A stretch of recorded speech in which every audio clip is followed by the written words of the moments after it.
Welcome to Whiskiddingme, where we dive into whiskey legends with a deadpan twist, and today we're all about Jack Daniel's, the name, the legend, and that black label that somehow fits in every dive bar and every penthouse. But let's be real, how much do you really know about Jack Daniel's? So buckle up, because we're going beyond the bottle. It all started in 1866, when a young Jasper Jack Daniel, yes, Jasper, decided that Tennessee needed its own whiskey legacy. Jack was only in his teens, but hey, who's counting when you're making whiskey, right? By the way, he picked Lynchburg, a town that still doesn't let you drink legally to this day. That's right, Jack Daniel's is made in a dry county. It's like making chocolate in a town that bans sugar. But Jack didn't care.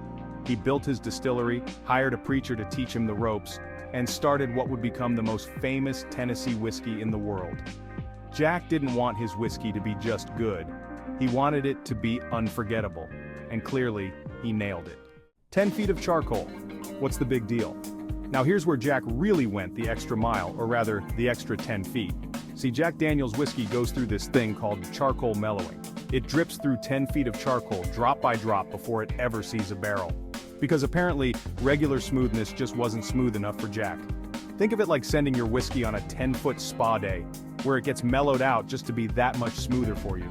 Some might say that's overkill. We call it dedication. When you sip Jack Daniel's, you're not just tasting whiskey. You're tasting what happens when you send your drink to therapy before it hits the bottle.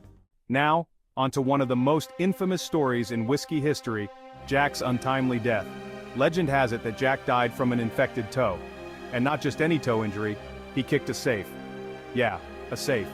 They say he was frustrated because he forgot the combination, and instead of, writing it down next time, he took it out on the safe. Big mistake. Moral of the story: don't mess with safes and don't mess with whiskey. Jack might have been a whiskey genius, but even he couldn't survive a fight with heavy metal furniture. You'd think he would have had better ways to release his frustration. Maybe a drink or two. Fast forward to today, and Jack Daniel's is practically an American icon. Leather jackets, Harleys, classic rock. Somehow, Jack's become a symbol of cool around the world.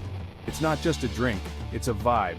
Even Sinatra loved his Jack, calling it the nectar of the gods. And if it's good enough for old Blue Eyes, it's probably good enough for us. But here's the thing. Jack never had the chance to see his whiskey become an icon. It took years of grit, guts, and some serious marketing to turn this small-town Tennessee whiskey into a global phenomenon. And now, it's everywhere from local dives to top-shelf bars. So next time you see a bottle of Jack Daniel's, remember, you're not just holding whiskey.